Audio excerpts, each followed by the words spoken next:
Okay, so bad news, my power went out in the last one, so we're having to redo this. If you're watching on YouTube later, then this will be the actual first time. We're about to start the patches for Realm Reborn. So we're not going to Heavensward yet. We've still got a ways to go, but we're just gonna commence, go right in. So yeah, today's been kind of stressful. If the power goes out again while I try to stream this again, then I'm actually going to be pretty nettled. The price of principles.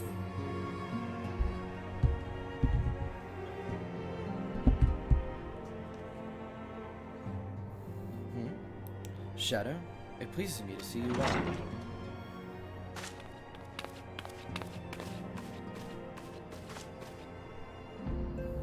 Do excuse me for interrupting, Shadow. My lady, the gentleman from Ashgana Exports just left. I understand now why you didn't want to receive him. You did well, Tataru. Please inform the guards that we will not be receiving any further guests this morning. Thank you, my lady.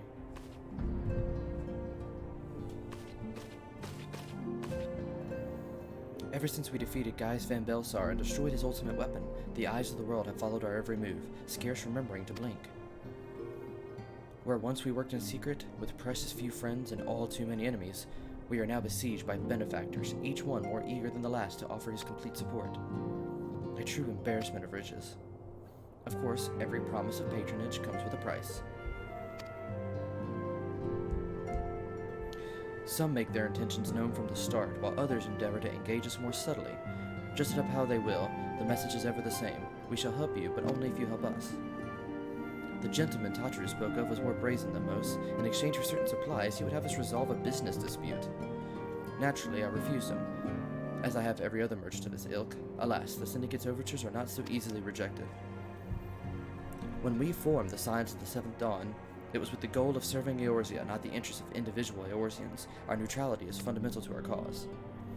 In my heart, I know this to be true, and yet, if accepting these offers of patronage could empower us to do greater good, might they not warrant greater consideration?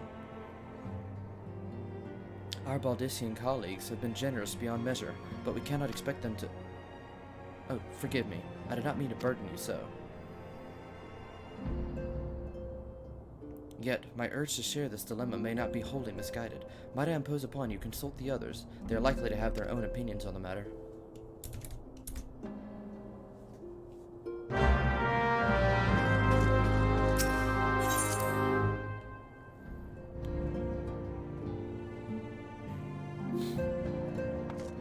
I'm trying to remember what all I said before the power went out to try to repeat it here. I am going to be wearing this armor until Heavensward. I actually tried to change my name, but apparently you can't do that with Fantasia. Fortune begets power, and power fortune, and we, and especially you, have power is beyond doubt. The question is what to do with it. You may be interested to know that there is a growing belief amongst the refugees that Alamigo could be liberated if only the Scions would commit their strength to the cause. Yet theirs is but one of many causes. We stand at a crossroads, Shadow. Each path is paved with good intentions, but where they lead us is far from clear. Recall you our meeting with the Admiral, shortly after the Lamentin sent word of the summoning of Titan. Then mayhap you also recall my words to our host. I said unto Merwa that her power had broken their treaty with the kobolds, and that the beastmen... Her people had broken treaty with the kobolds, and that the beastmen had justly responded, and we had been called to intervene in a conflict which she herself had invited. I spoke in truth. And wherefore did I speak it? Because owing no allegiance to Limsa, I felt no compulsion to allow the Lamentans to distort the facts to fit a narrative which justified their actions and absolved them from guilt. Upon this subject, Memphilia can expect a similar reply. Our many dalliances with the city-states have already weakened our claim to neutrality, but the path she contemplates would see us relinquish it entirely. I've been receiving a lot of gifts lately, but Papa Limo keeps making me send them back.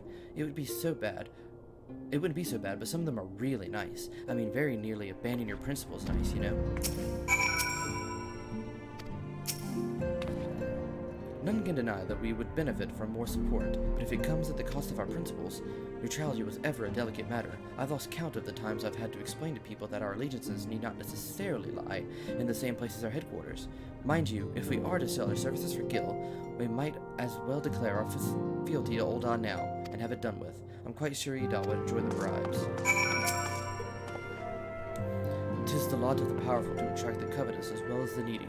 Thus doth prudence dictate that those with power proffer aid with one hand, whilst the other resteth ever on their hilt. Alas, we have not the luxury of time to decipher our petitioners' machinations, nay, not while the beast tribes do labor unseen, to find and defeat, to raise up their fallen primals once more. Doubt not that they shall return, stronger and bolder than ever, nor that we shall be the ones to meet them.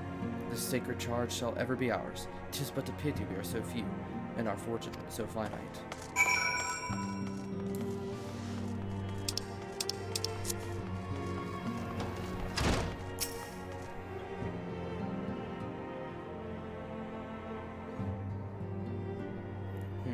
The situation is not wholly unexpected. I too have given much thought to our organization's future, though it would seem I have reached a difficult conclusion. Mayhap it is time I made my feelings known to the antecedent. Come along, Shadow.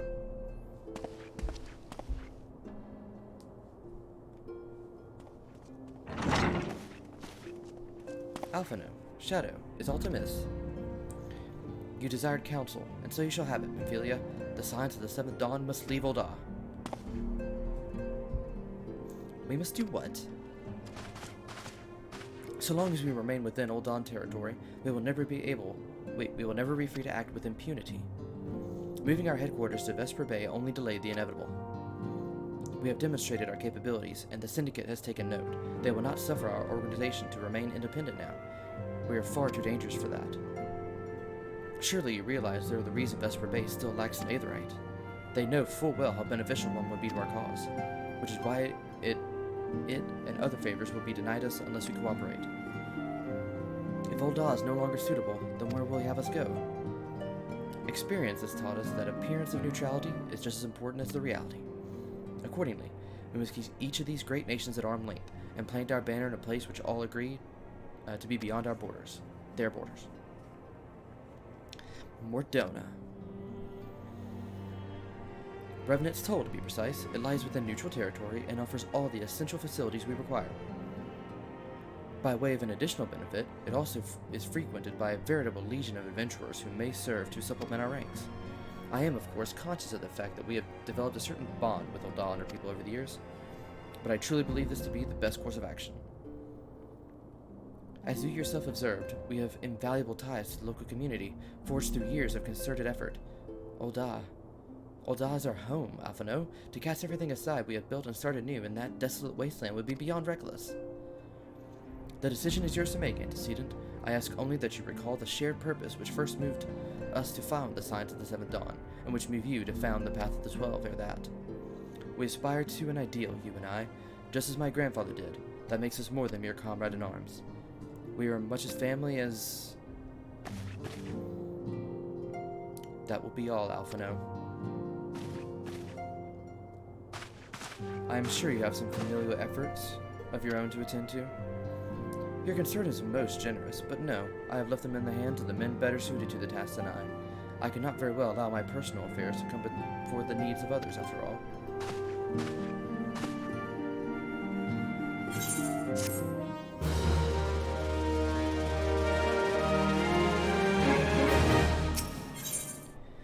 Moving on. Leave Ul'dah. Has it truly come to this? Oh, Shadow, pray attend to Alphino. He's engaged in some business or other, and requires your assistance. Pray be on your way. Alphino waits upon you, and I have much to think about. Oh, and tell him he shall have my answer in due time.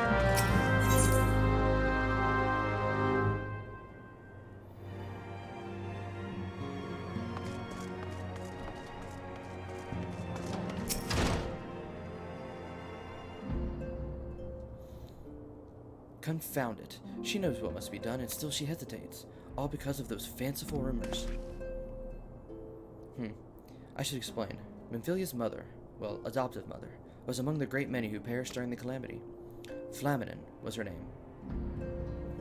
Though you may know her better as the songstress of Ul'dah, she was a performer of singular talent and much beloved by the people of Eorzea, not to mention a certain Charlayan minstrel. As you may imagine, the news of her passing was greeted with shock and disbelief by her adoring followers, many of whom refused to acknowledge what had happened. That her body was never found only served to encourage speculation.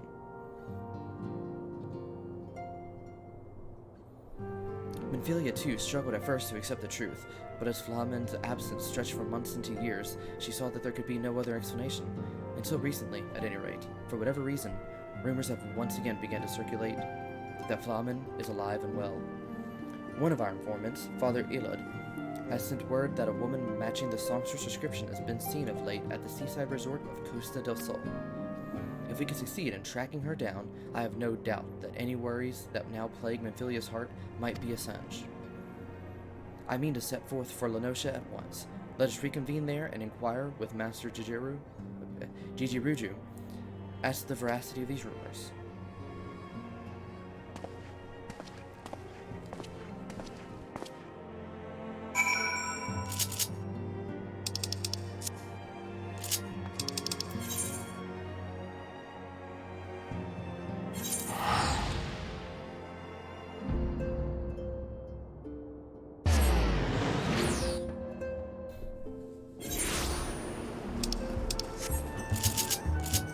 I will say I finally figured out the how to turn off the mount music,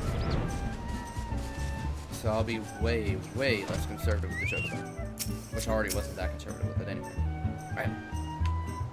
Oh, sweet siren of the sands, my Makote muse, why have you forsaken me? Titan's bane, I mean Shadow. What brings you to my humble resort? Flamin? You mean to tell me that the goddess made flesh who dwelt among us until so very recently was the songstress of Ul'dah? Egad, man. If I had known that, I would have changed to my bedpost and never let her leave. Oh, for shame, to think that she now plies her trade for the riffraff off to the west, or whatever she said she was going. It's a tragedy, I say. A tragedy. West, is it? Thank you, Master Jijiruju. Your information will serve us well. That said, there are any number of places she could be. I shall begin my search by the docks and see if any witnesses might have some knowledge to spare. I would be very appreciative if you could travel to Wineport and do the same.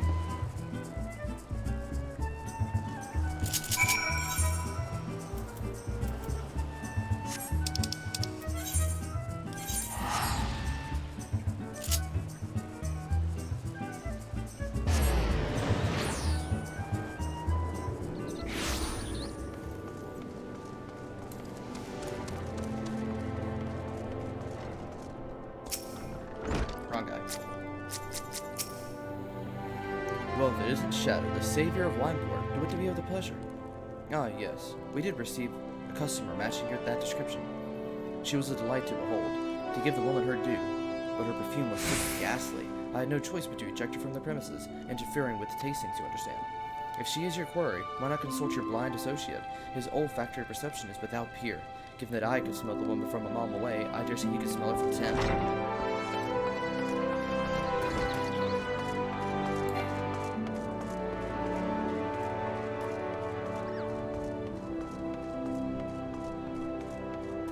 I keep on forgetting how pretty Wineport is. It's quaint.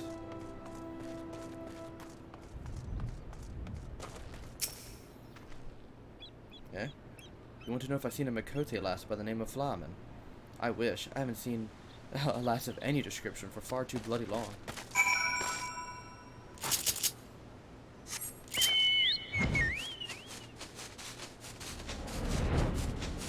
I still don't know why the music randomly stops.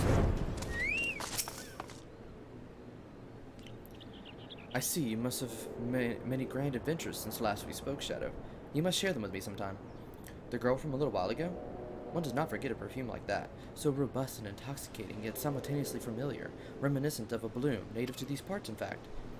I said as much when we spoke. She complimented my powers of observation and asked me where she might find some of the flowers.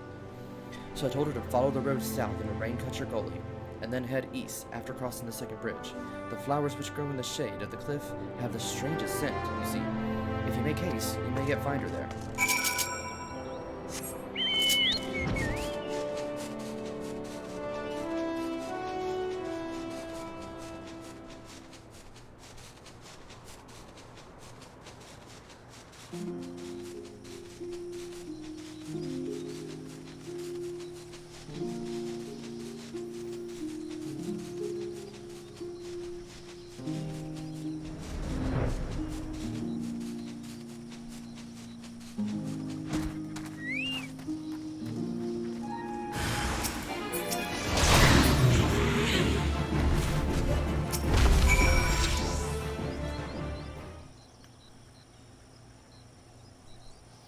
I am in your debt, stranger. I did not realize my activities had aroused the Gubu's ire until it was too late.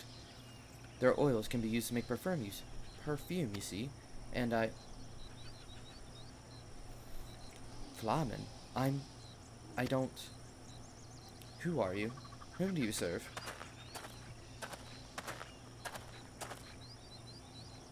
It appears you've already found our woman. Consider me impressed, my friend.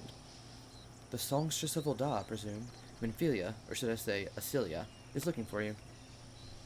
Asilia? You are the very picture of health, milady, yet the world thinks you're dead. I can only conclude this was by design. The question is, why? Not everyone who endeavors to find me does so with the best intentions, child. You'll be pleased to know that I fully intend to reveal myself to Minfilia when the time is right. Oh, well, that does please me. More than you know. But tell me, sojourns in the forest of Lenosha aside, when exactly will the time be right? When I deem it so. Do you imagine I traveled all this way on a whim? As I was telling your associate prior to your intrusion, I came here to harvest these flowers for use in a perfume. Does that satisfy your curiosity, or would you interrogate me further? My apologies for the interruption. Anyway, now that we have all that which we came for, might we continue this conversation in a safer locale? Wineport, say?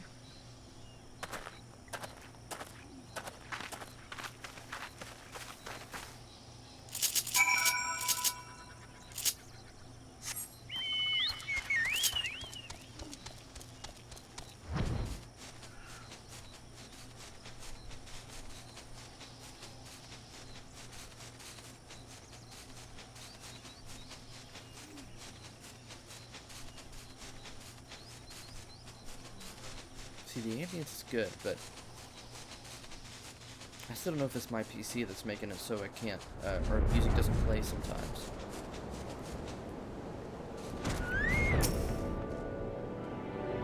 This is not at all how I envisioned it. I can scarce begin to imagine what emotions will go through Minfilia's heart when she reunites with her mother after all these years.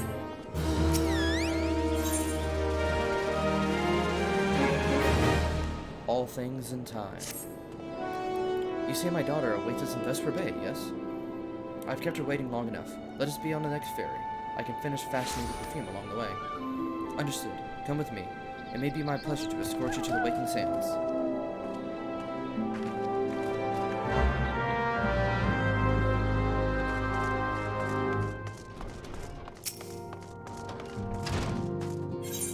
We're almost to the part where the power went out, so we're almost to new content.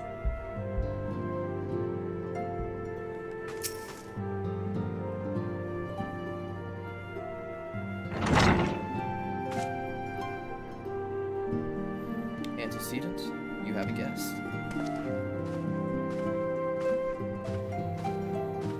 Lamin? Asilia.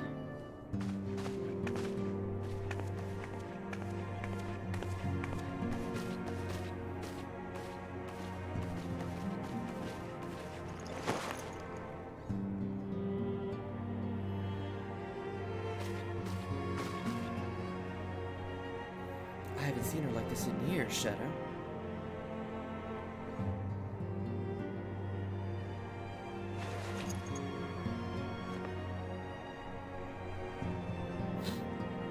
I never truly believed it when they told me you were dead, but what kept you away for so long? The Imperials came for me, as I always knew they would, and so I resolved to stay as far away from you as I could, lest their pursuit of me endanger you and your cause. I can think of no better way to grant you the freedom to continue our work, and continue what you did, achieving things I could not have imagined possible. I followed your every success and celebrated in secret. I'm so proud of you, Asilia. I learned from the best. I have a gift for you.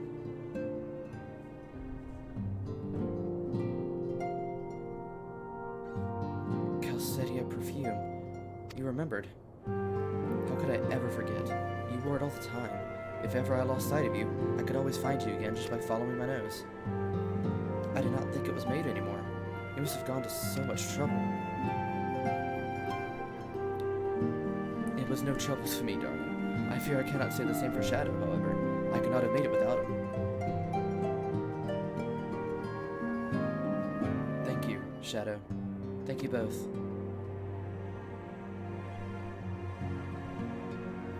There's something else.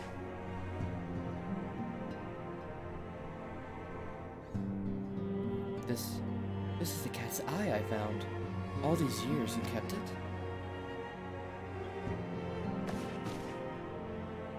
My father was a member of the Alamegan resistance. When I was a child, he brought me here to Ul'dah.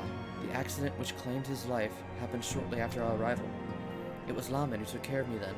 She raised me as her own, taught me everything I needed to know to survive. I am no stranger to the facts of your history, yet I fear I have failed to grasp your implications.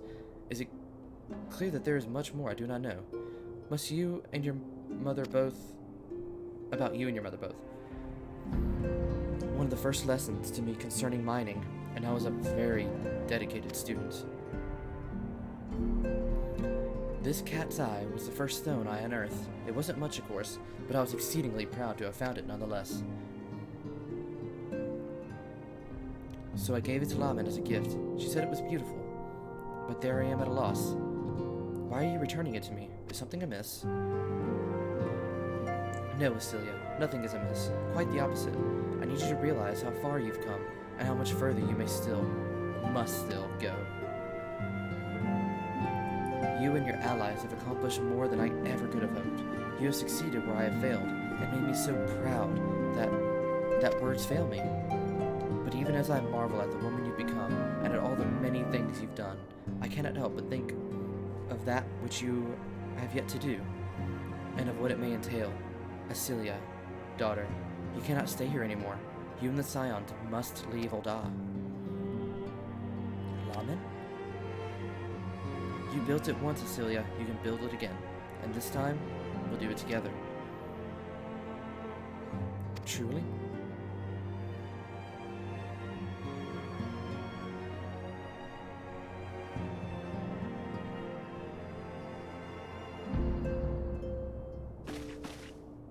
Alphino, the time has come for the Scions to leave Vesper Bay. We shall establish a new headquarters in Revenant's Toll, as you proposed. Much work lies ahead of us. Inform our fellow Scions and send word to the students of Audition. Preparations begin at once.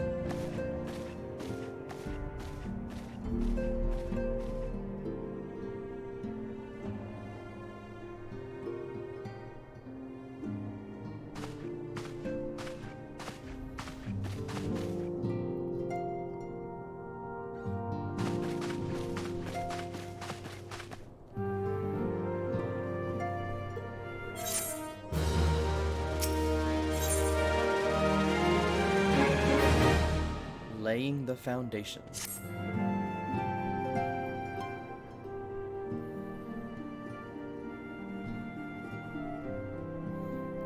It is all well and good that we have found ourselves a new home in Revenant's Toll, but there is so much to be done, and in so little time. Our first step will be to secure the cooperation of the Adventurers Guild representatives there. Were it not for the Guild's considerable efforts, the original camp, Revenant's Toll, would have never been established, much less its more heavily fortified successor. However, with the construction still ongoing and resources in short supply, it seems certain that the Guild will require something in return for their support, sympathetic to our cause though they might be. Whatever they ask, I shall not begrudge it.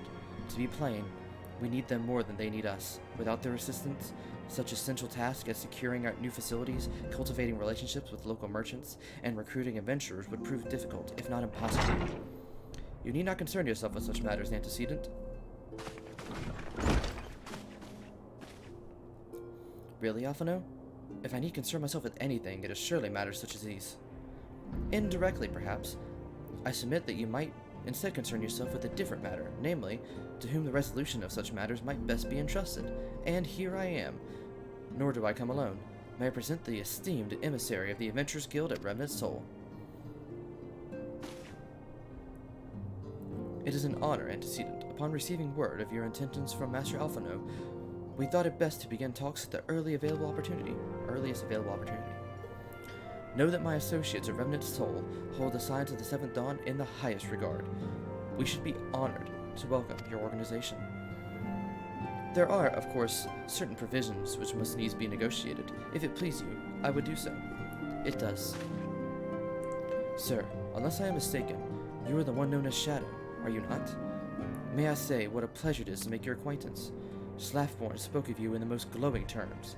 To steal an Imperial Reaper and then use it to infiltrate a Garlean castrum is an undertaking few would contemplate, and fewer still survive.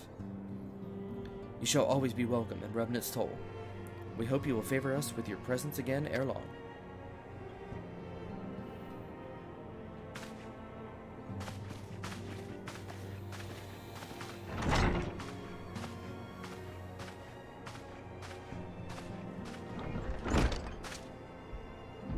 Well, well, it would seem your reputation precedes you, Shadow. Mayhap I should dispatch you to Revenant's Soul with all haste, as first intended. But before that, I dare say you have earned yourself a rest. After all, you have traveled so far, and there is already so much you have done for us, and for me. We will speak again anon. Till then, take care.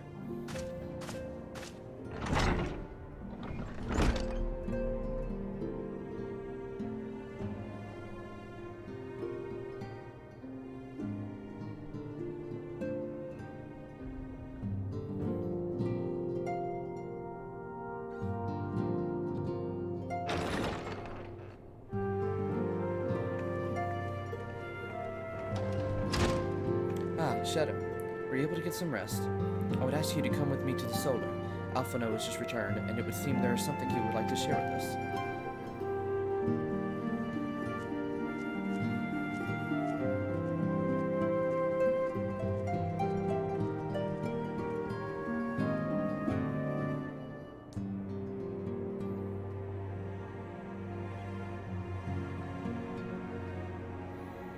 You're here. Good. I come bearing news. The negotiations are concluded, and our friends of the Adventurers Guild have agreed to furnish us with new facilities and material support in exchange for our assistance in the ongoing defense and development of Remnant Soul. The Scions of the Seventh Dawn shall have a new home in Mordona, the Rising Stones. A bittersweet victory, if truth be told. I cannot deny that I had come to look forward to Tataru's tales of our many guests and their many, many demands. From the waking sands to the rising stones, passively poetic. That wasn't your doing, was it?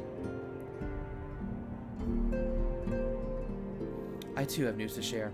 In expectations of this momentous day, I personally informed the Alliance leaders of our plans, and they have each pledged their full support, General Raubon included. Moreover, I have decided that the time is right for us to cast off the visages of our Order's veil of secrecy and announce ourselves to the world. Are you sure that is wise, antecedent? If anything, it is mere formality. Our existence is quite possibly the worst-kept secret in Eorzea. Let us affirm our identity, proclaim our achievements, and all may know that the signs of the Seventh Dawn stand for. Well, obvious risk apart, it would be nice to receive a little more recognition. And the people have the right to know who saved them. It is my hope that this gesture will encourage the people of Eorzea to place their trust in us. I will reveal to them the true extent of our power. Yet.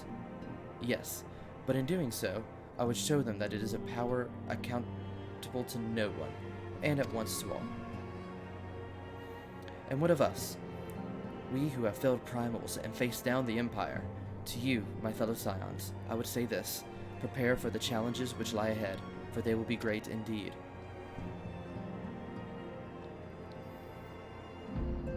Great. I say yet no greater than us, and we will rise to them, as we have time and again, united as one.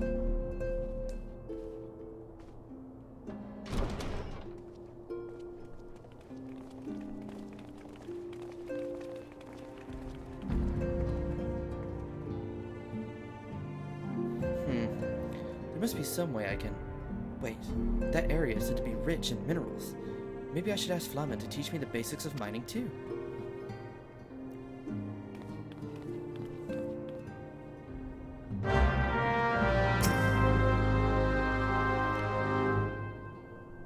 Do you ever wonder how he does it? Alphino, I mean. It was almost predictable that he would appear with an emissary of the Adventurers Guild mere moments after I had expressed the need to forge ties between our organizations. Truly, the sense of timing rivals even their own. Setting much mysteries aside for the present, I have a task for you. I would like you to deliver these documents to Slathborn. They concern our forthcoming move. Do take care on the road, and represent us well, Shadow.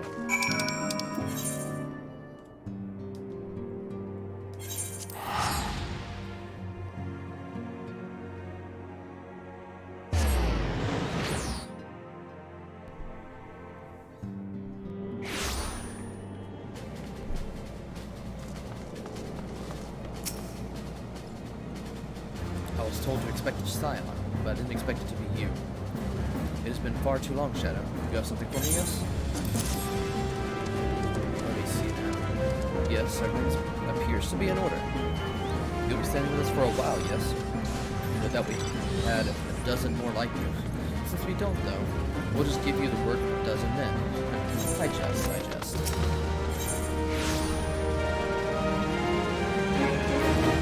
It's possibly a problem.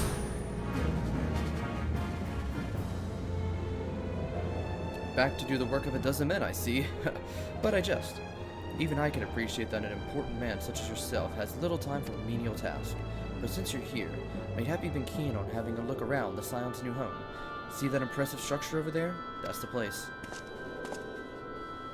It was originally built to house a branch of the guild, you see. As such, it comes complete with a tavern where adventurers can rest from the road, fill their bellies with good food and drink, and their ears with tales of fortunes to be had in the realm. It may get a bit raunchous at times, but I imagine to be as good a place as any to recruit capable men and women to your cause. Come with me, I'll show you around. Is that you, Shadow? I'm quite sorry to interrupt, but I have most urgent news. We received grim tidings from Gridania, and it would appear our aid is required at once. I must ask you to report to the Waking Sands with all due haste. Is everything quite alright, friend?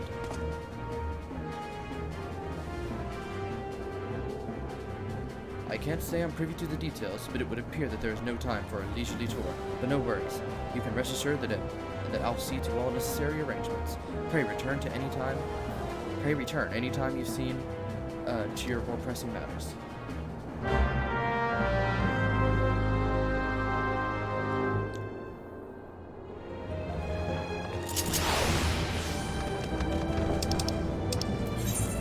Ignore the regalia.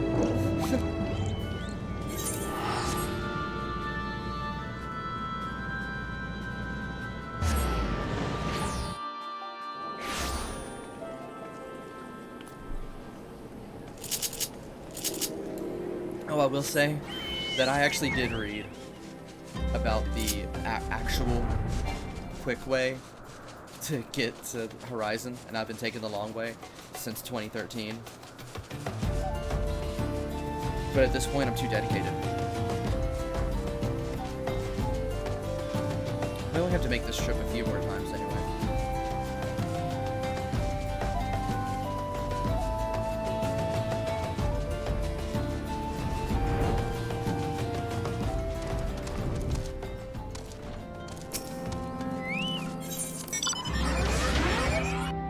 Supposed to go to Tataru. I just went right by her, didn't I? Wait, and Tataru's in...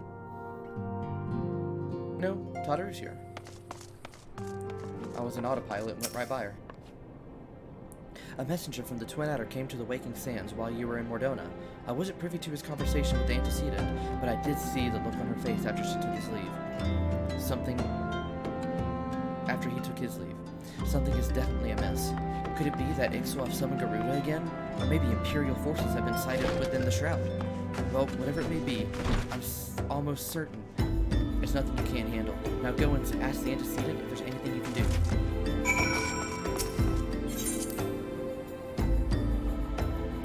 I'm doing weird things with the camera, because if you're watching this in the future, I did restart this playthrough right after what I call Sly Month, which is where I play Sly Cooper where the camera is opposite, so I'm having to readjust.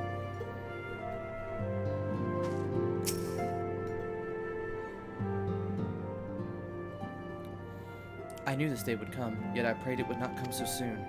We have reason to believe that another primal, or an entity resembling one, has been summoned in Gridania.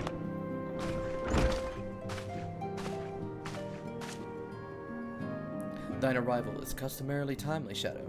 The aetheric waves leave little room for doubt. Thy talents will be needed ere long. If there be truth in my suspicions, 'tis a familiar foe we face, though one quite unlike the Lady of the Vortex. We dare not draw conclusions without evidence, but as Oriange says, the readings bear a strong resemblance to ones observed with more than 5 years ago. Though I had hoped the Muggles guard beyond such follies. Muggles guard is what that said. Suffice it to say, this disturbance warrants a full investigation. Thy presence hath been requested by Commander Hellno. I don't know. He'll know. Wait. He'll awaited thee at the Adder's Nest. Sorry, that was funny. Pray hasten to Gridania, Shadow. Ida and Papalima will rendezvous with you there. May you walk in the light of the crystal.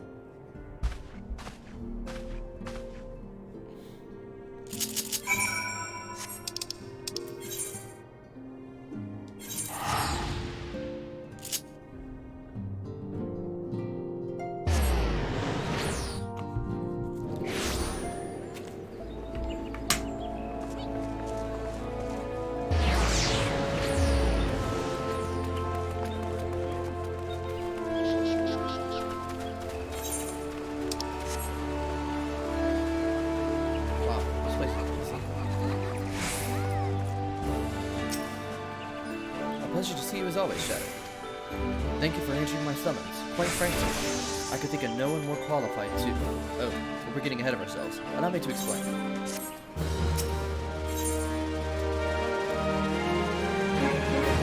Hail to the king. Not long ago, the Moogle Kuplo Cobb visited the Adder's Nest to request an audience with the Elder Seed Seer. He spoke of an imminent threat to all Moogle kind, one which would imperil the 12. Okay. He spoke of an imminent threat to all Moogle kind, one which would imperil the entire 12 split if left unchecked. He proves an able ambassador to the Sylphs, and we would have you reprise the role in our dealings with the Moogles. The rest of you should hear from Coppercop himself. He awaits you with the Elder Seed Seer at the Lotus Stand.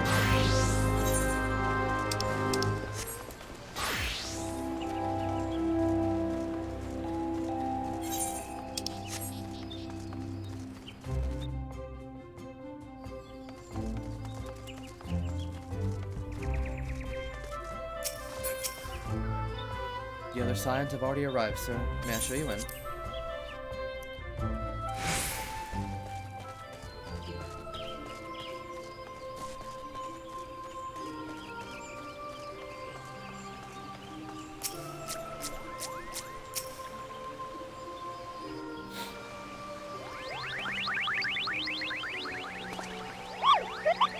Please, you have to stop them, but you mustn't kill them. They're not bad Moogles, Kupo. They're just misguided. A gentle, no, firm thrashing is in order. Yes, but no. Calm yourself, Kublai. Can you not see that he hasn't the faintest idea what you're talking about? Be quiet this instant. Pray forgive his witness outburst, sister. Most grateful I am you have come, Shadow, and upon such short notice. Truly, Gridania could not wish for a more stalwart ally. But you were doubtless eager to know wherefore we summoned you. Our friend, Kublai, has brought us news of a most unsettling development. It would seem the good King Magomag XII has returned to Eorzea. A curious thing to hear, I know. Truth to tell, I myself cannot say for sure if he is a genuine figure from history or some manifestation of Moogle mythology. Kuplo here would have me believe the former. Once upon a time, we Moogles served the gods in the heavens. It was quite nice up there, unspeakably beautiful, unimaginably spacious, and within a literal endless supply of wine, Kupo. In spite of this, or possibly because of the last part, the gods eventually became discontented and started squabbling, which made life jolly difficult for us poor Moogles. So good King Magomag XII, may his glorious name live forever, decreed that the time has come to leave, Kupo. The realm of man would suffice, he said, so all the Moogles could live there instead. Unfortunately, the two realms are so far apart that we couldn't safely fly down. But good King Magamong XII, and may his miraculous foresight ever be praised, knew exactly what to do, Kupo. He had a rope, you see, the longest one ever woven. This he nobly held within his subjects, while his subjects climbed all the way down to the world below. And that is how we Muggles came to this land, Kupo. All of us except good King Magamong XII. May his courageous sacrifice never be forgotten. He alone will remain in the heavens so that Mugglekind might at last know peace. Except he has not remained in the heavens, and from what I understand, that brings you reason for contacting us, yes? I'll bet he tied the rope to something. Good thinking. Remind me again what the problem was with him returning to Eorzea? The problem, Ida, lies in the fact that he was summoned. It is our belief that good King Magamong XII is a myth made manifest via means akin to those employed by the beast tribes in the summoning of their new gods. Wait. You're saying a handful of Muggles with a boatload of crystals wished really, really hard and he just sort of appeared? Would that even work? What I cannot fathom is why they would even try. With Garuda humbled and Yelton weapon destroyed, what new threat could have prompted them to take such drastic a measure? Might that not in itself be the answer? Twice in the last half-decade, Eorzea has been brought to its very brink of destruction, only to be spared at the last by the heroics of a chosen few. To you who braved these tempests and survived by virtue of your own strength, the latest period of peace will doubtless seem as a welcome respite. But to those who had not the power to defend themselves, who were spared only by another's grace, this is merely the calm before the storm. I think the Mongol's Guard are afraid of what tomorrow will bring, and that things may not end so well that they did yesterday. Fear's been driven them to call upon a greater power, one they believe can be relied upon to protect the loved ones and their homes come what may. I assure you, the Mongol's Guard only want to protect the forest from outsiders, but even since the return of good King Magamong XII, may his boundless grace fill our hearts with love, they've started to get a little carried away, Kupo. Verging on a lot, in fact. Like the sylphs who summoned Ramu, you mean? We cannot discount the possibility of this entity as influencing the Muggles in a manner similar to that of a primal. We share the same concern. Whoever or whatever the king may be, it is our belief that he poses a threat, not only to Mugglekind, but to Gridania as a whole. Thus do we beseech you, Shadow. Confront good King Magamong XII and drive him from their midst. Humbly, I do thank you. The sanctuary of the Mongol's Guard and their liege lord is concealed by magical wards. Brother Isunayan of the Conjurer's Guild will doubtless be able to offer insight on how they might be dispelled. Pray, seek his counsel ere you proceed any further.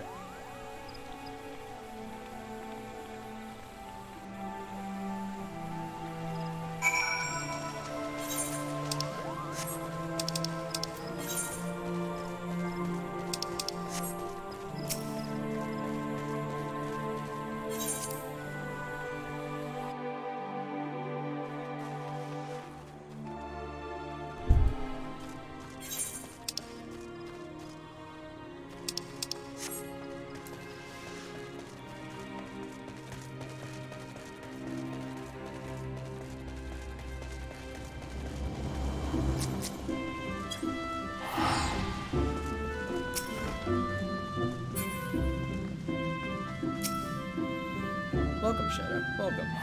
That you would be the one to face good King Magamong XII is of great comfort, to me and the elements both. As I'm sure you know, Muggles are not by their nature a warlike race. Yet, should the king be suffered to remain, it's like that his influence will bring about a change in them. Thus, does it behoove us to defeat him quickly, before any lasting damage is done. Make whatever preparations you deem necessary and inform me when you are ready to speak to the king.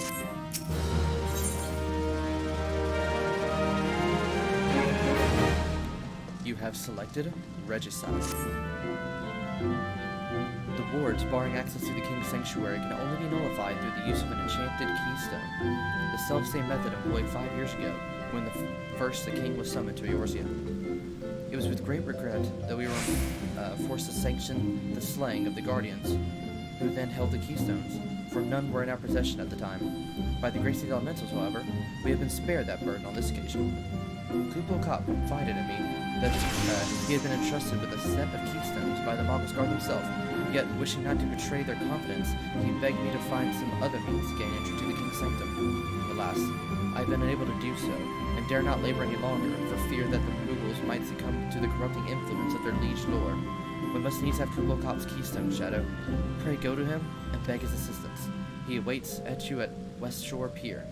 I am impress upon him our great need, and I am certain he will yield.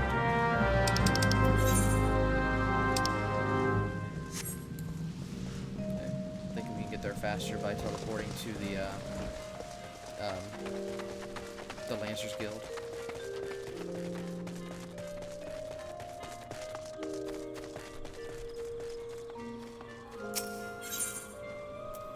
That's the Archers Guild.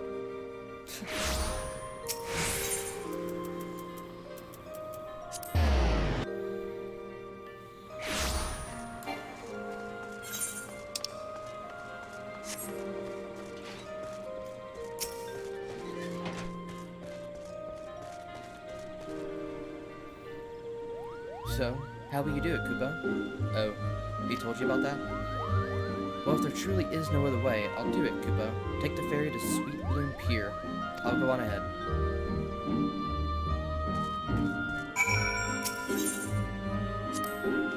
I happen to be heading across the lake to Sweet Bloom Pier to the east route.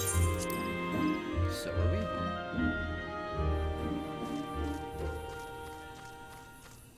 Those are big noodles.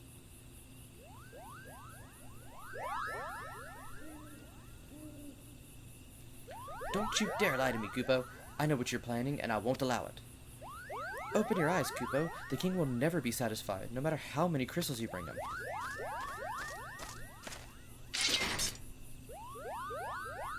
We offered you a choice, and this is how you repay us? By consorting with this here? Imperials, Gridanians, Sylph, you're no different from the rest of them. Actually, you're worse, Kupo.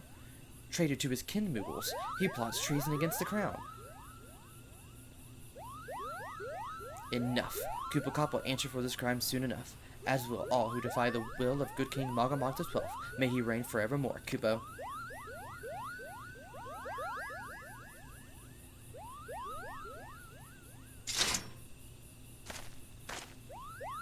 The king is planning to purge the 12 Woods of his enemies, Kupo. We've got to stop him before it's too late.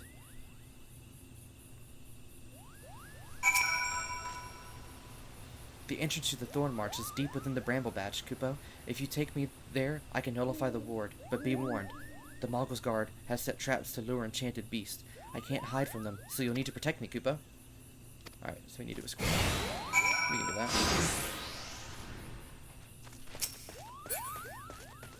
Is he gonna follow me, or... Okay.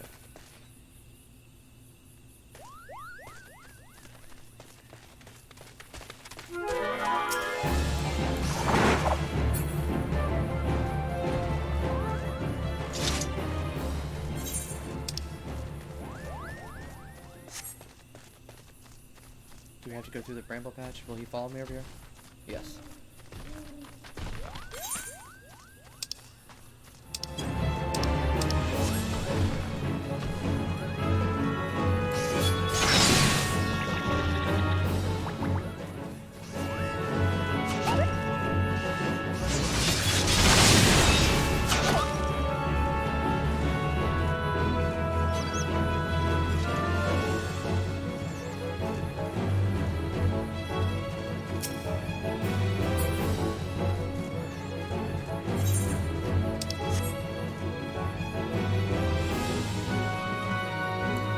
Oh gosh.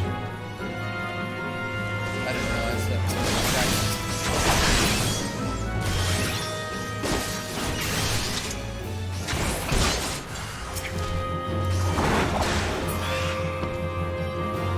There's a number crunch that's happening soon, which might make this way harder. In time of filming, Endwalker is not out yet, but the patch that's supposed to get things ready is coming soon. It comes out next month.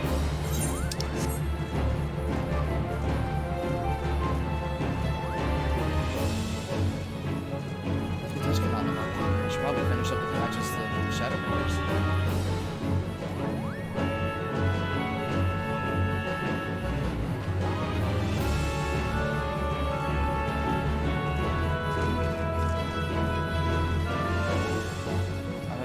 supposed to attack us, but it didn't.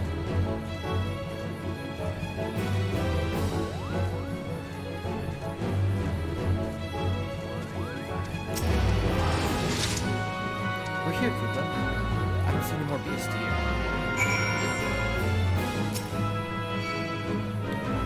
Are you ready to face the king, Koopa? Then step closer to the board. Raise your hand and focus, like when you attune to an aetherite, Koopa. I'll open the way for you. I will attack you. Ah.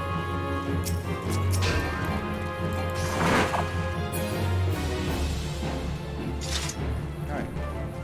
Pretty good.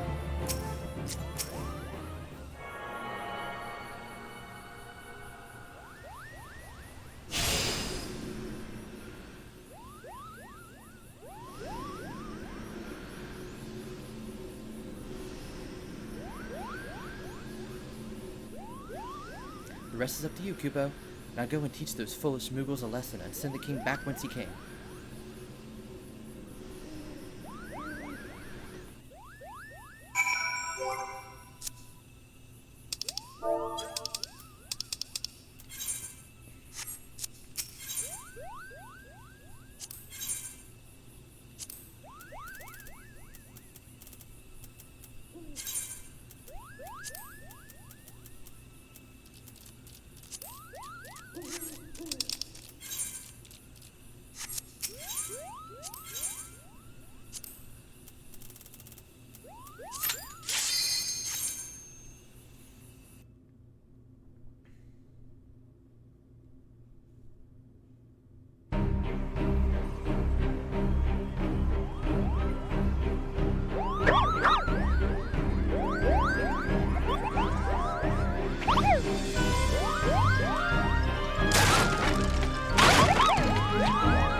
Meddling adventurers, I wager.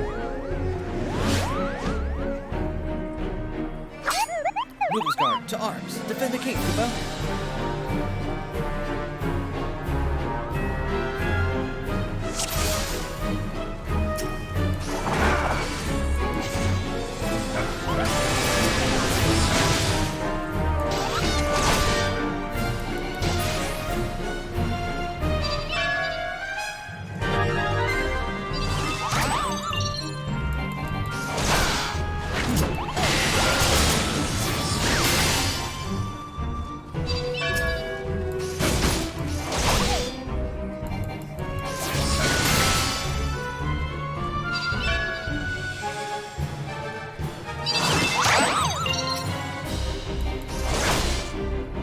I like that each of them is I got the white mage. Rogue knight, barbarian, and warrior might be.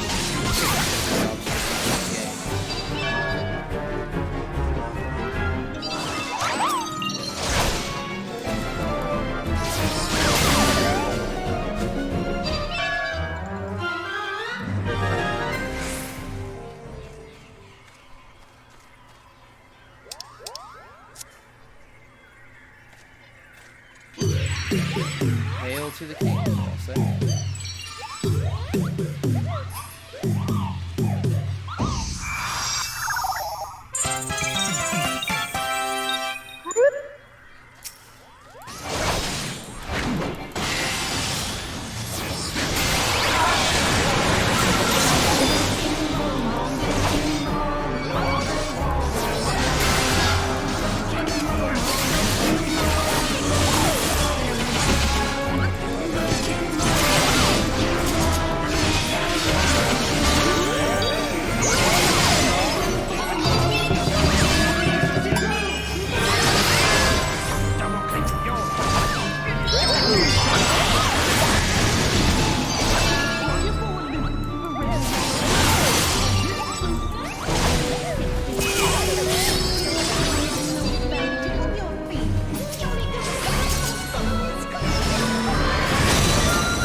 You did it, Kupo. You did it. Good King Mogomog the 12th, may his mighty soul rest in peace, is no more.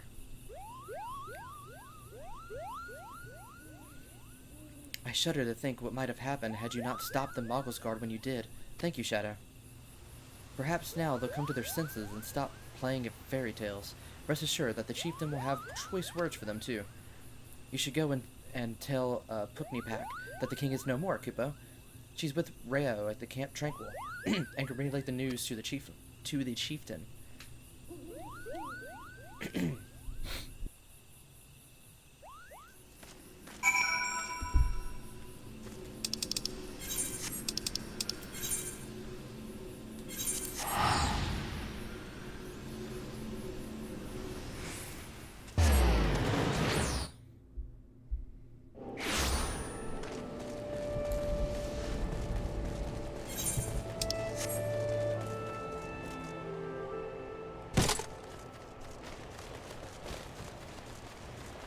Oh.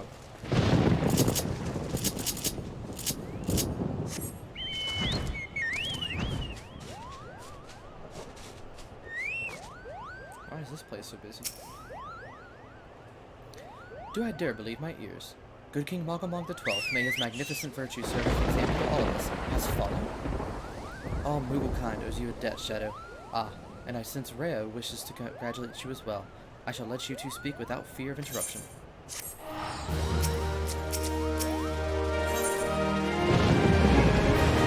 On the properties of primals. Your bravery and service to the 12th Wood and her Moogles shall not be forgotten, Shadow. My sister will doubtless wish to hear the tale of this great victory from the mouth of the man responsible. Pray return to the Lotus Stand and treat her to a full account of today's events, while the details are yet fresh in her mind.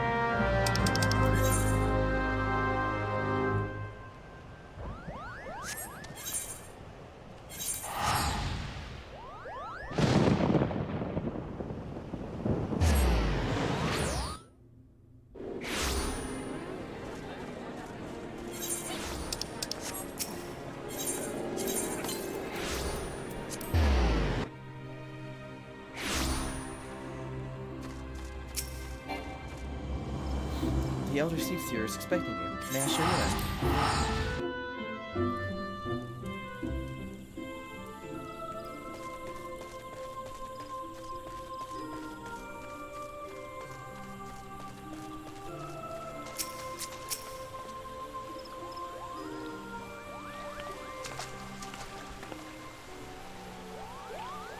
Shadow, you are returned to us, unharmed and victorious. Thus have I 2 reasons to be glad. Yet many questions remain unanswered. If you'd be so kind as to oblige me, I would fain hear all that occurred in Thornmarch. Then it is as we feared.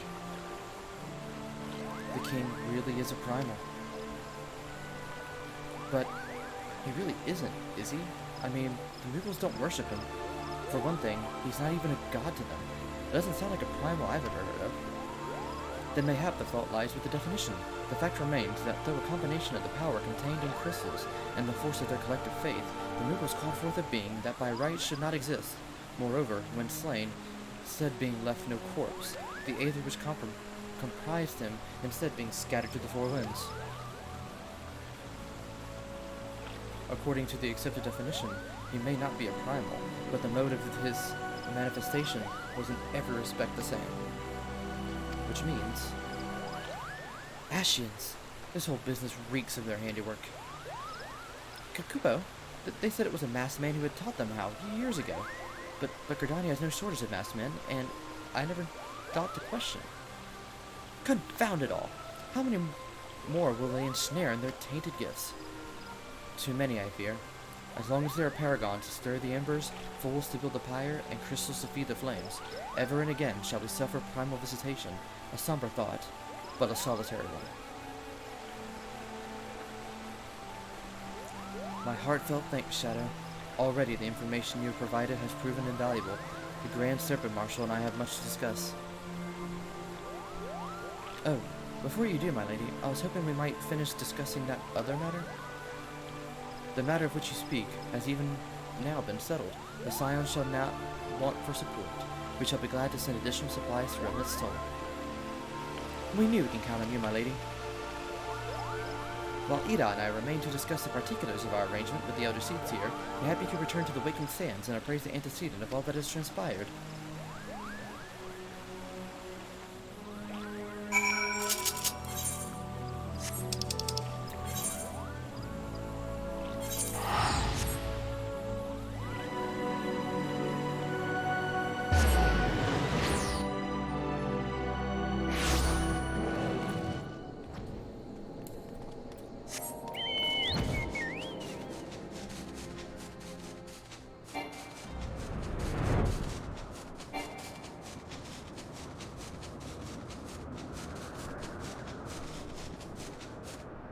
Ooh, I did not mean to do that.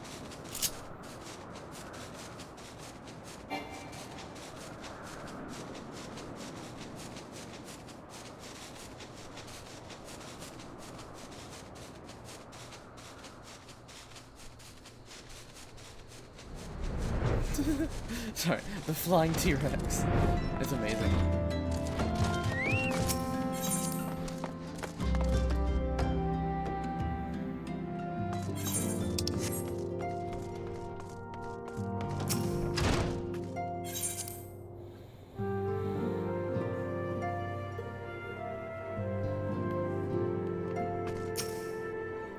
It is good to see you hale and healthy, Shadow. I received word from Ida and Papa Lima that you had felled good King Magamog XII, but I'd hoped to hear your version of the tale. So it was as they said, some with the same methods used by the beast tribes and taught by the Ashians. Though unfortunate, this incident did at least serve to remind the Elder Seedseer of our usefulness. Her offer of additional support could not have come at a better time. My thanks, Shadow.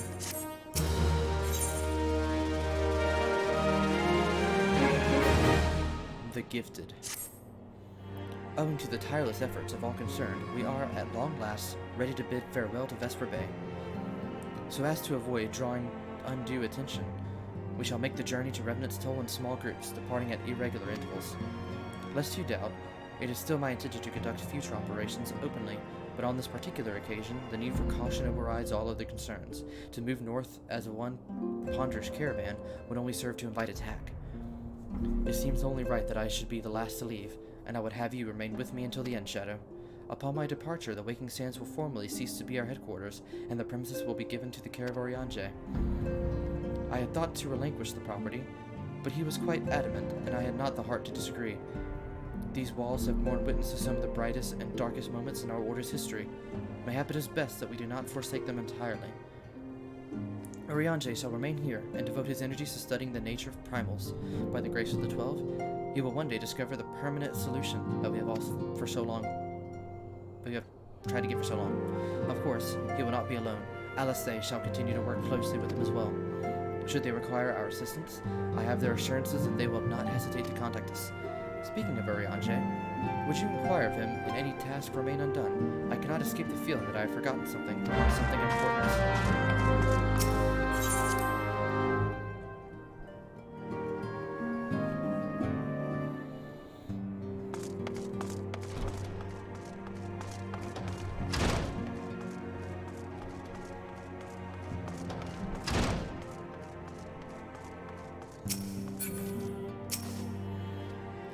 Thou art ever welcome, Shadow, but I require no assistance. Pray, take thy leave unburdened by concern for my well-being. Verily, thy countenance bespeaks a desire to quit this place without further delay. Mayhap thou thinkest this chapter of our tale concluded, that these halls should rightly be consigned to the annals of history. In man's eagerness to seize the future, how readily he doth set down the past. Full many a proud pioneer hath bravely striven into the great unknown, only to find that the banner of his ancestor faded by the eons, and still man glorieth in his discoveries. 'Tis through his pride that wisdom doth ever give way to ignorance, while thy who lurk in shadow remain hidden, lost no sooner than they are found.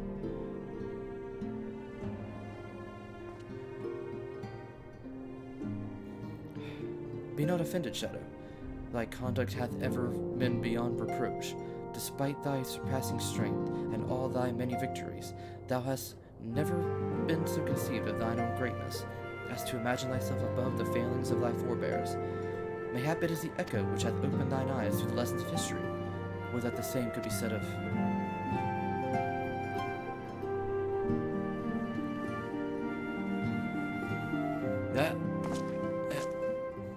Whence came that cry? The solar. 12 for Find the antecedent.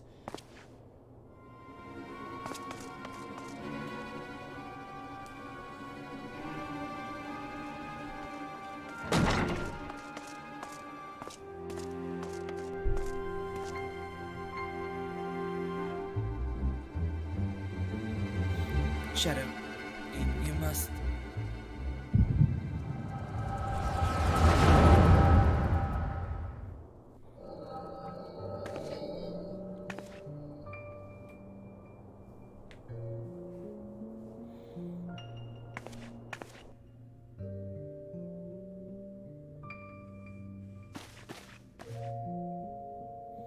Tell me, Louisois, would you have done the same? Louisois Levier, what was a remarkable man, wise beyond mortal measure. Would that I have met him prior to his passing. An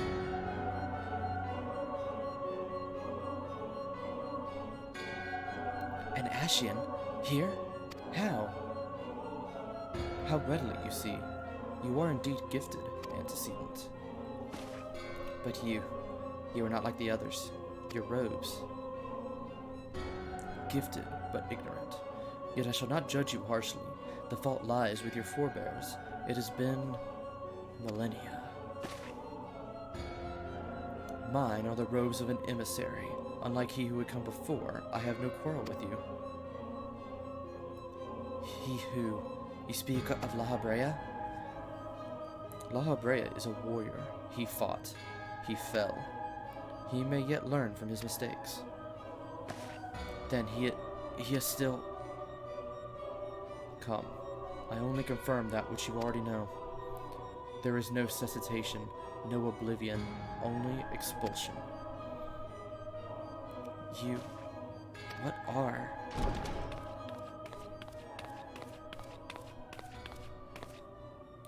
We're ready when you are, my lady. If there's nothing else... Is something the matter?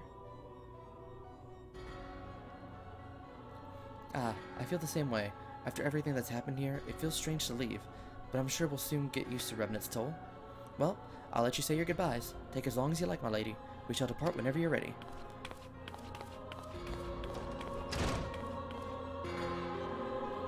It is only to be expected. She lacks the gift and the knowledge both. To her, we are indistinct. I do not understand. Shadowless, fleshless, formless. What truth there is in each tale is diluted by time and telling.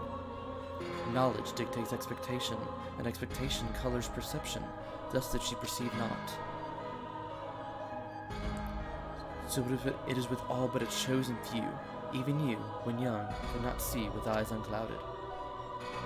You know nothing about me. Nothing. The gift grants you clarity. It grants you focus. With it, you may in time come to see us as we are, rather than this crude approximation. La Habrea did not think so highly of the Echo. La Habrea is wrong about a great many things. The Echo is indeed a gift, albeit one you have yet to master. And if we did, there would be no strife between our peoples, for we would be of one mind. I leave as I come, in peace, antecedent. May we meet again as friends. Wait, stay where you are.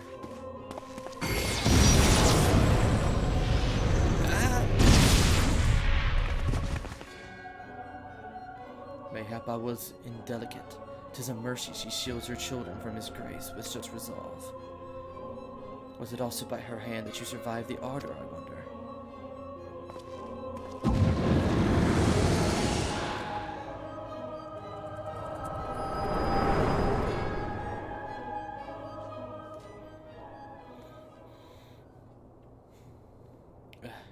I take it there's no need to explain?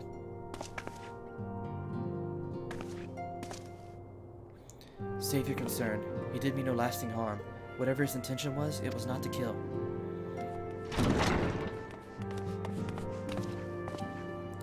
heard a cry. What happened? Are you alright? You look faint. Do you need to lie down? I could fetch you a flask of my special tonic. Oriange, send word to the students of Baldessian.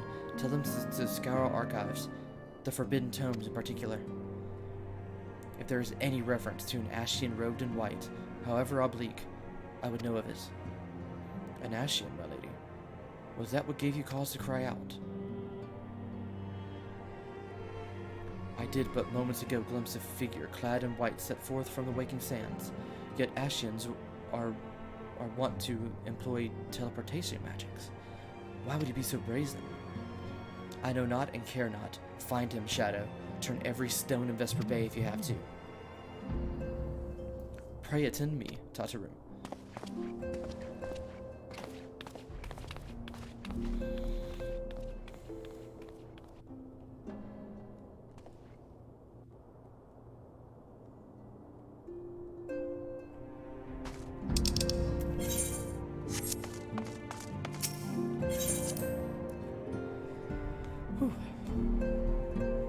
So that was a lot.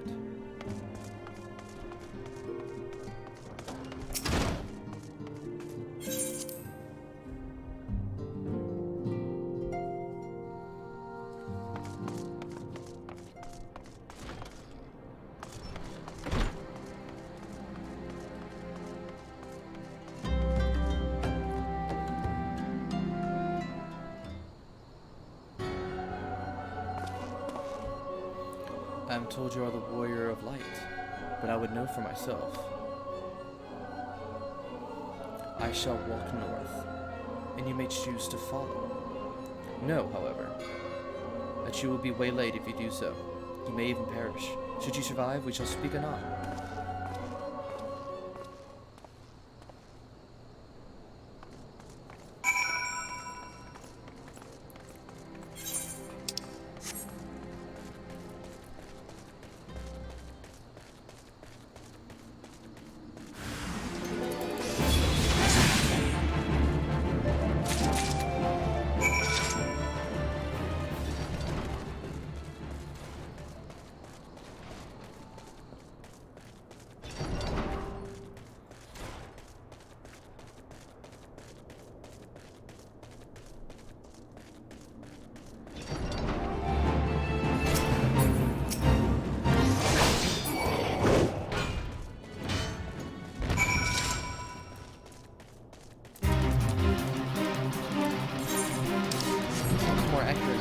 Gonna leave as soon as we leave this fate.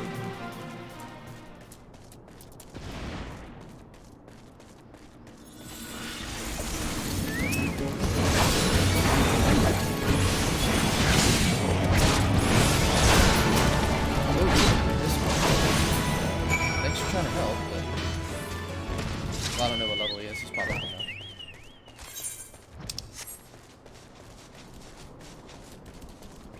Saw the sprout sign and kind of assumed they were lower than they probably are. Oh yeah, definitely. There's a lot going on.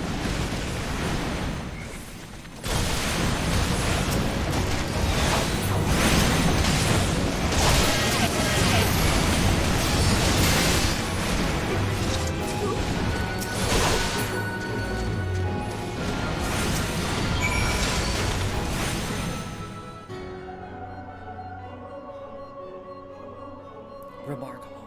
Truly remarkable. I thank you for granting me this indulgence. None save he who bested La Habrea could endure such an examination. Have the laws of man grown so twisted in my absence that it is now permitted to lay hands upon an emissary? You bore witness to my audience with the antecedent, did you not? Then you know I acted only in self-defense. I realize the same cannot be said of La Habrea. Even amongst his brethren, he is considered unique. Nevertheless, I cannot wholly condemn his misdeeds, for though then we discovered you, one so strong in the gift that he could cast us out. Your mother favors you, still. That much is plain. But surely you must feel it. Her influence wanes, and her strength shall soon be spent. These lands, these people, this world, all shall soon change. As it was, so shall it be again, and should always have been. Doubt my claims and question my motives if you will. Only believe me when I say this. I am Elidibus, emissary, bearer of the word of the one true God, and we shall meet again.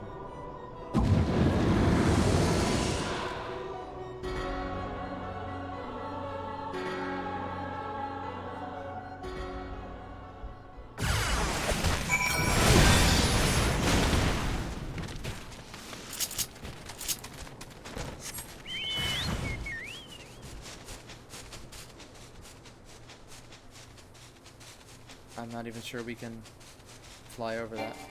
We can, just barely.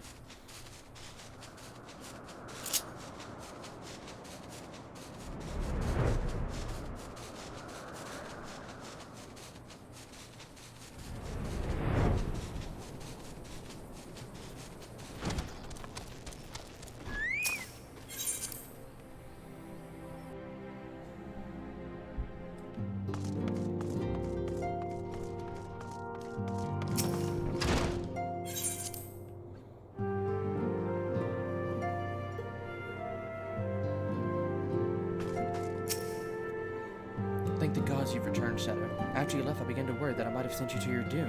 I take it our visitor proved elusive? Beg pardon. He was waiting for you. What did you do? What did he say? As it was, so shall it be again. Of when does he speak? And of what exactly? The words of this Elidibus pretend much, but reveal nothing, save perhaps a measure of disdain for La Habrea. I had hoped for answers, but it seems I shall have to be content with a wealth of additional questions.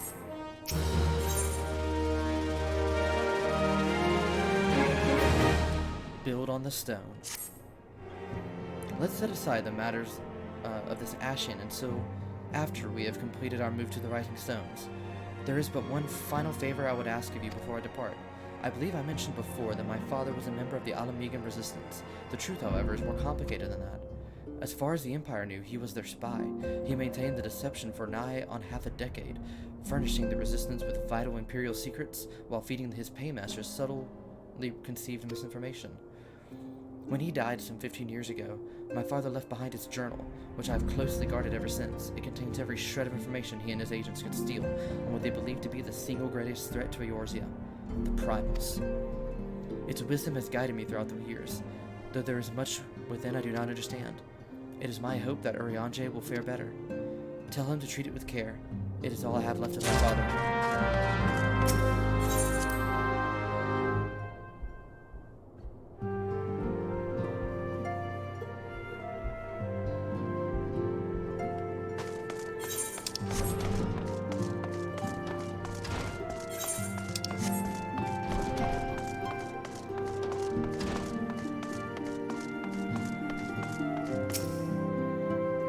Thought thee departed. To what end dost thou leave?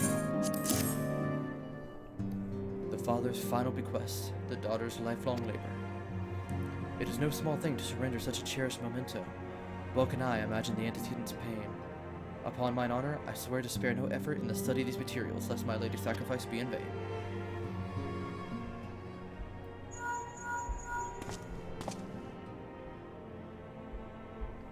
Shadow, this is Minfilia.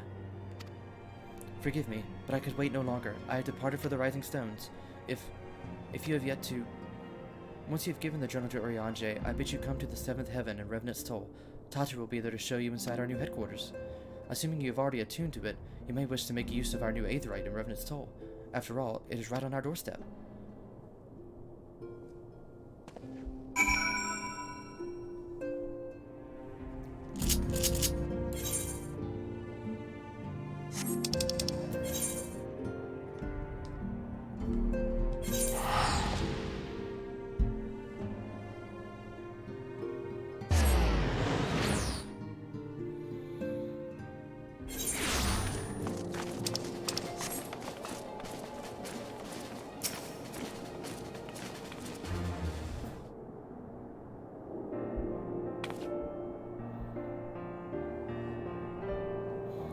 Oh, Shadow, you're here.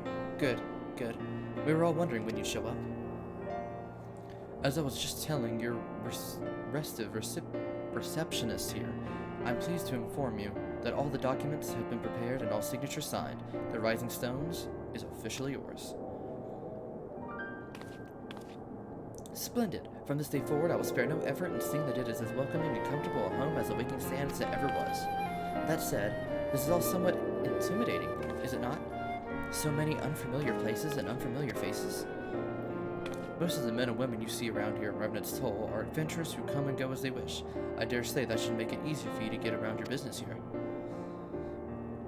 And it shouldn't hurt that Shadow has already made something of a name of himself, isn't that so, Shadow? Why, that's wonderful to hear. Rest assured that the receptionist will work just as hard to see that our efforts do not skip a beat despite the relocation. And with that, Shadow, I do believe it's time to you officially announce your presence to everyone inside. The antecedent and the others will surely be overjoyed to see you.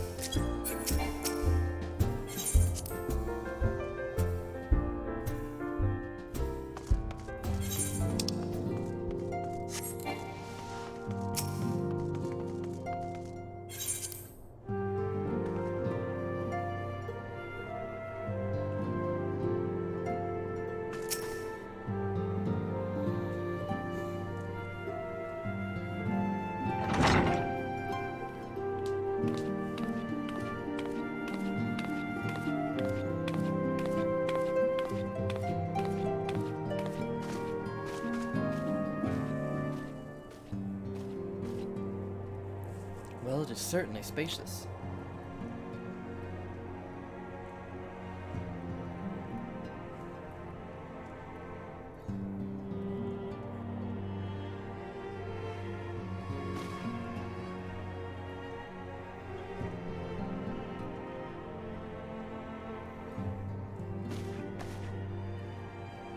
Today marks a new beginning for the Science of the Seventh Dawn, for today we declare our independence. We shall henceforth be beholden to no nation, but serve all of Eorzea's people, proudly and openly. But this does not mean that we shall sever our ties to the Eorzean alliance. On the contrary, the antecedent and I shall endeavor to strengthen them. Rest assured, however, that we shall not permit political considerations to influence our decisions. Our identity remains unchanged, as is our cause. We are the Scions of the Seventh Dawn, and our single purpose is to safeguard the future of Eorzea.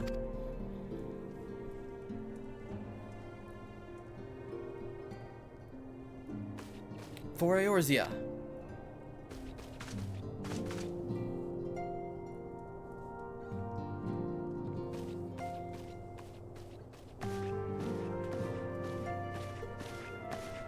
A moment of your time, Shadow.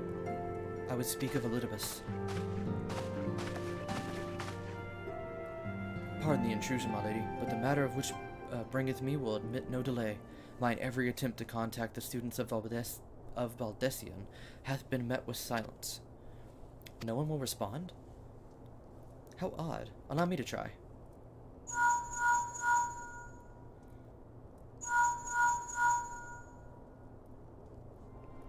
No response.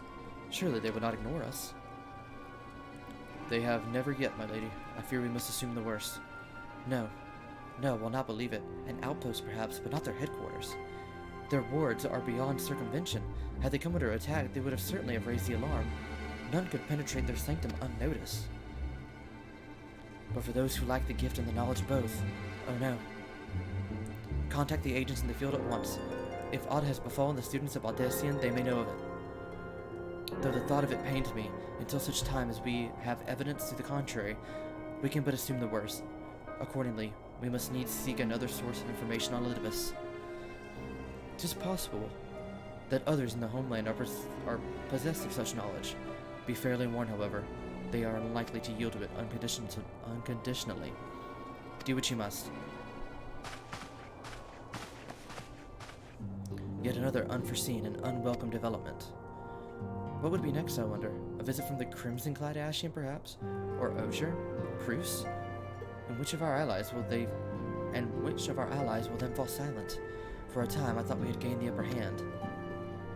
When you shattered the crystal of darkness and cast out La Habrea, I dared to hope that we had found a way to rid ourselves of the Ashian menace. But I was wrong. He endures and may yet return. Upon that point, I have no doubt that Elizabeth spoke true. Yet there must be a way to destroy them utterly, a way to spare this world their unholy machinations. I dare not consider the alternative. There are forces at work we do not understand, Shadow. I discern them all around, and disturbances too great and too numerous to be dismissed as mere coincidence. Doubtless, the Paragons are involved, but how and to what end is far from clear. I know not what will come, but I do know that we will rise and meet it as one. Ah, my stalwart hero, your face is a picture of resolve. I know that you'll be ready when the time comes. With luck, however, that will not be for a while yet. Pray, return to our private affairs with my blessing. Should anything arise, you will be informed.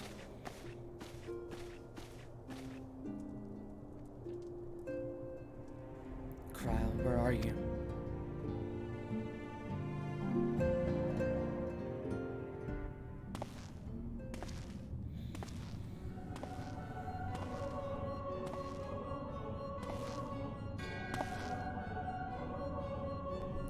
Your intercession was not foretold.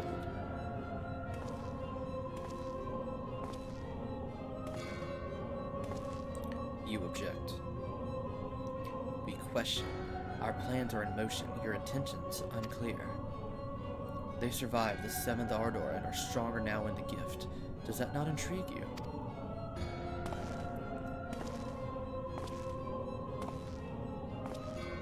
No, it does not. Serve as you will, so too shall I. We labor not at cross purposes. The wisdom of his plan shall become apparent in time, when the veil is lifted from their eyes, and at long last this.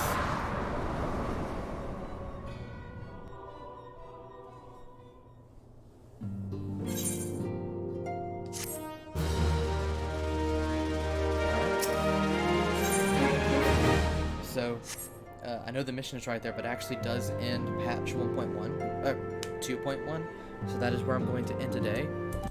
Thank you for joining me. Thank you for listening if you're in the future. And I'm glad this one went smooth. So stay awesome.